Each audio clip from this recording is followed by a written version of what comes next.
Assalamualaikum warahmatullahi wabarakatuh. Perkenalkan, kami dari kelompok 4 yang beranggotakan 9 orang. Yang pertama ada Ani Yulianti, yang kedua ada Gina Salihah, yang ketiga ada Muda, yang keempat ada Muhammad Syafi'i, yang kelima ada Najla Anissa Fadiah, yang keenam ada Nazwa, yang ketujuh ada Putri Normeliani, yang kedelapan ada Sofia Nabila, yang ke-9 ada Zulfa Huriyah Dina Kazim. Pada materi pertama, kami akan membahas mengenai Pancasila sebagai ideologi nasional. Baik, di sini saya Nazwa akan sedikit memaparkan tentang pengertian asal mula Pancasila. Jadi Pancasila sebagai dasar filsafat serta ideologi bangsa dan negara Indonesia bukan terbentuk secara mendadak dan tidak hanya diciptakan oleh seseorang saja, melainkan terbentuknya itu melalui proses yang cukup panjang dalam sejarah bangsa Indonesia. Ditinjau lagi dari kausalitasnya, asal mula Pancasila itu dibedakan menjadi dua macam, yaitu asal mula yang langsung dan asal mula yang tidak langsung, yang nantinya akan dipaparkan oleh rekan saya setelah ini. Mungkin sekian pemaparan dari saya, selanjutnya akan disambung oleh rekan-rekan saya. Ditinjau dari kausalitasnya, asal mula Pancasila dibedakan menjadi dua macam, yaitu asal mula langsung dan asal mula yang tidak langsung. Asal mula yang langsung.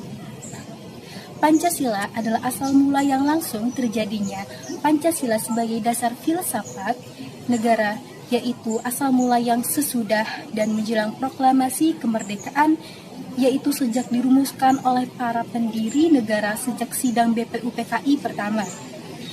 Panitia 9, sidang BPUPKI kedua, serta sidang PPKI sampai pengesahannya. Pengertian asal mula secara ilmiah filsafat dibedakan atas 4 macam, yaitu pertama, ada asal mula bahan atau kausa materialis. Asal bahan Pancasila adalah bangsa Indonesia sendiri yang terdapat dalam kepribadian dan pandangan hidup. Unsur-unsur Pancasila tersebut dapat berupa nilai-nilai adat istiadat kebudayaan serta nilai-nilai Pancasila yang terdapat dalam kehidupan sehari-hari bangsa Indonesia. Yang kedua, ada asal mula bentuk atau kausa formalis. Asal mula bentuk Pancasila adalah Insinyur Soekarno bersama dengan Dr. Muhammad Hatta serta anggota BPUPKI lainnya merumuskan dan membahas Pancasila terutama dalam hal bentuk, rumusan, serta nama Pancasila. Yang ketiga, asal mula karya atau kausa aphesia. Asal mula karya yaitu asal mula yang menjadikan Pancasila dari calon dasar negara menjadi dasar negara yang sah. Adapun asal mula Pancasila adalah PPKI sebagai pembentuk negara dan atas kuasa pembentuk negara yang mengesahkan Pancasila menjadi dasar negara yang sah setelah dilakukan pembahasan baik dalam sidang-sidang BPUPKI pertama oleh Panitia 9. Yang keempat, asal mula tujuan atau kausa finalis. Tujuan dirumuskan dan dibahasnya Pancasila adalah untuk dijadikan sebagai dasar negara. Adapun asal mula tujuannya yaitu para anggota BPUPKI dan Panitia 9 termasuk Insinyur Soekarno dan Dr. Andus Muhammad Hatta yang menentukan tujuan dirumuskannya Pancasila sebagai ditetapkan oleh PPKI sebagai dasar negara yang sah. Yang kedua yaitu asal mula yang tidak langsung. Secara kausalitas, asal-usul Pancasila tidak langsung adalah proklamasi kemerdekaan, yang berarti asal-usul nilai-nilai Pancasila terdapat pada adat istiadat, budaya, dan nilai agama masyarakat Indonesia. Sehingga dengan demikian, asal mula tidak langsung Pancasila yaitu terdapat pada kepribadian dan juga pandangan hidup bangsa Indonesia. Assalamualaikum warahmatullahi wabarakatuh. Di sini saya akan menyampaikan materi tentang bangsa Indonesia berpancasila dalam Triprakara. Sebuah satu kesatuan, bahwasanya pemahaman pada Pancasila sebelum disahkan oleh PPKI sebagai dasar filsafat negara Indonesia. Unsur Pancasila telah ada pada bangsa Indonesia dan telah melekat pada kehidupan. Nilai ini diangkat dan dirumuskan oleh PPKI pada tanggal 18 Agustus 1945. Berdasarkan pengertiannya, maka pada hakikatnya bangsa Indonesia berpancasila dalam 3 asas yang disebut dengan Triprahara. Pancasila tersebut sebagai dasar negara diwujudkan dalam 3 asas yang dimana 1. Sebagai Pancasila sebagai asas kebudayaan, 2. Pancasila sebagai asas religius, Pancasila sebagai asas kenegaraan. Yang terakhir adalah Pancasila sebagai asas kenegaraan. Pertama, Pancasila sebagai asas kebudayaan adalah bahwa unsur-unsur Pancasila sebelum disahkan menjadi dasar negara filsafat, negara secara yuridis sudah dimiliki bangsa Indonesia sebagai asas-asas dalam adat istiadat dan kebudayaan. Yang kedua adalah Pancasila sebagai religius, atau unsur-unsur Pancasila telah terdapat pada bangsa Indonesia sebagai asas-asas dalam agama-agama. Yang terakhir adalah Pancasila sebagai asas kenegaraan. Dari unsur tadi, bahwasanya bangsa Indonesia dan dirumuskan secara sesama oleh para pendiri bangsa Indonesia dalam sidang BPKI dan Panitia 9 setelah kemerdekaan Indonesia. Selanjutnya adalah kedudukan dan fungsi Pancasila. Setiap kedudukan dan fungsi Pancasila pada hakikatnya memiliki makna serta dimensi masing-masing, yaitu sebagai dasar negara yang berbeda-beda.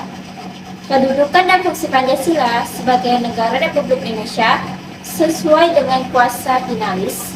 Pancasila dirumus oleh pembentuk negara pada hakikatnya adalah sebagai negara Republik Indonesia. Kedudukan dan fungsi Pancasila terdapat 2 bentuk, yaitu sebagai dasar negara Republik Indonesia, yang terakhir adalah sebagai pandangan hidup. Sekian, terima kasih. Saya Gina Salihah. Di sini saya akan melanjutkan materi dari rekan saya, yaitu kedudukan dan fungsi Pancasila sebagai pandangan hidup bangsa. Kita, manusia, sebagai makhluk ciptaan Tuhan Yang Maha Esa, dalam perjuangan untuk mencapai kehidupan yang lebih sempurna, senantiasa memerlukan nilai-nilai luhur yang dijunjung sebagai suatu pandangan hidup. Nah, pandangan hidup ini berfungsi sebagai kerangka acuan untuk menata kehidupan diri pribadi kita dalam interaksi antar manusia, dalam masyarakat, serta alam sekitarnya. Sebagai makhluk individu dan sosial, manusia akan senantiasa hidup sebagai bagian dari lingkungan sosial yang lebih luas, mulai dari lingkungan keluarga, lingkungan sekolah, masyarakat, bangsa, maupun negara. Dalam kehidupan bersama tersebut, muncul pandangan hidup dalam masyarakat yang dituangkan dan dilembagakan menjadi pandangan hidup bangsa dan negara. Pancasila sebagai pandangan hidup bangsa juga memberikan pedoman dan kekuatan rohaniah bagi bangsa untuk berperilaku luhur dalam kehidupan bermasyarakat, berbangsa, dan bernegara. Sehingga dalam Pancasila terkandung konsep dasar mengenai kehidupan yang dicita-citakan, serta dasar pemikiran dan gagasan mengenai wujud kehidupan yang dianggap baik. Sekian penjelasan dari saya. Penjelasan materi selanjutnya akan dilanjutkan oleh rekan saya. Terima kasih. Pancasila sebagai dasar negara. Pancasila sebagai dasar negara merupakan pijakan dasar bagi semua kebijakan yang diambil oleh pemerintah dan lembaga-lembaga negara lainnya di Indonesia. Pancasila juga merupakan landasan bagi semua aktivitas kemasyarakatan, keagamaan, dan kebudayaan di Indonesia. Selain itu, Pancasila juga merupakan simbol integrasi dan kesatuan bangsa Indonesia yang terdiri dari beragam suku, agama, dan adat istiadat. Selanjutnya, makna dan arti Pancasila sebagai dasar negara, yaitu yang pertama, ketuhanan yang Maha Esa, menegaskan bahwa Indonesia adalah negara yang beragama dan bahwa agama merupakan bagian integral dari kehidupan masyarakat Indonesia. Yang kedua, kemanusiaan yang adil dan beradab. menegaskan bahwa hak asasi manusia harus diakui dan dilindungi oleh negara, serta bahwa setiap orang harus saling menghargai dan memperlakukan sesama dengan adil. Yang ketiga, Persatuan Indonesia menegaskan bahwa Indonesia merupakan satu kesatuan yang tidak terbagi, serta bahwa setiap orang harus bersikap toleran terhadap keberagaman yang ada di dalam negeri. Yang keempat, kerakyatan yang dipimpin oleh hikmat kebijaksanaan dalam permusyawaratan perwakilan menegaskan bahwa Indonesia merupakan negara demokratis yang diatur oleh aturan-aturan yang dibuat melalui mekanisme permusyawaratan atau perwakilan. Yang kelima, keadilan sosial bagi seluruh rakyat Indonesia menegaskan bahwa setiap orang harus memperoleh keadilan sosial yang sama, serta bahwa setiap orang harus memperoleh hak yang sama dalam hal pelayanan publik. Selanjutnya, fungsi Pancasila sebagai dasar negara, yaitu yang pertama sebagai pandangan hidup bangsa. Pancasila adalah landasan yang digunakan baik dalam kehidupan pribadi maupun dalam interaksi sosial antar manusia dan dalam hubungan dengan alam. Yang kedua, sebagai dasar negara kesatuan Republik Indonesia. Pancasila dapat mencapai tujuan dasar hukum negara serta memberikan semangat dalam implementasi Undang-Undang Dasar 1945 dalam pemerintahan negara. Yang ketiga, sebagai ideologi bangsa dan negara. Pancasila sebagai ideologi dapat digambarkan sebagai kumpulan pemikiran, keyakinan, gagasan, dan pandangan yang mencakup bidang politik, sosial, dan kebudayaan sampai keagamaan. Perkenalkan, nama saya Putri Normeliani. Di sini saya ingin melanjutkan materi selanjutnya yang berjudul Pancasila sebagai ideologi bangsa dan negara. Istilah ideologi itu berasal dari dua kata, idea dan logos. Idea itu berarti gagasan, konsep, pengertian dasar, dan juga cita-cita. Sedangkan logos itu artinya ilmu. Jadi ideologi itu berarti ilmu tentang pengertian dasar, ide, atau cita-cita. Makna Pancasila sebagai ideologi bangsa dan negara Indonesia adalah bahwa nilai-nilai yang terkandung dalam ideologi Pancasila itu menjadi cita-cita normatif bagi penyelenggaraan bernegara. Dengan kata lain, visi atau arah penyelenggaraan kehidupan berbangsa dan bernegara Indonesia adalah terwujudnya kehidupan yang menjunjung tinggi nilai ketuhanan, nilai kemanusiaan, kesadaran akan kesatuan, berkerakyatan, dan juga nilai keadilan yang sebagaimana semua itu sudah termuat dalam Pancasila. Nilai-nilai yang sudah disepakati bersama bisa menjadi sarana untuk menyatukan masyarakat dan juga bisa digunakan sebagai prosedur penyelesaian konflik. Sekian materi dari saya, selanjutnya akan dilanjutkan oleh teman saya. Terima kasih.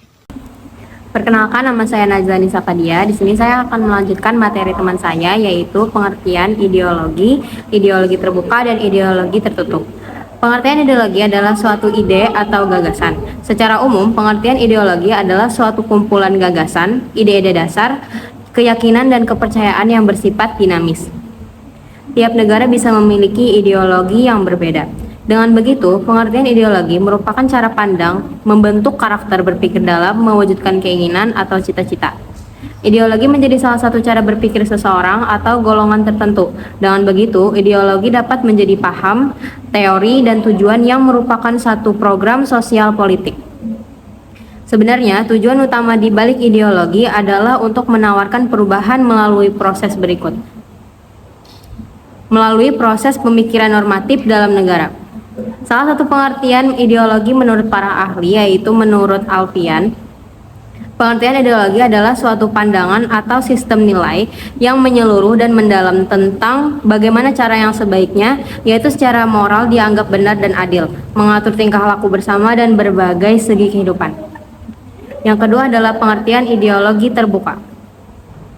Ideologi terbuka merujuk pada pandangan hidup yang lebih fleksibel, dinamis, dan tidak kaku, serta dapat berkembang seiring perkembangan zaman. Ideologi terbuka ditandai dengan sifat inklusif, yang tidak totaliter dan tidak melegitimasi kekuasaan sekelompok orang sehingga hanya dapat terwujud dan sistem pemerintahan yang demokratis.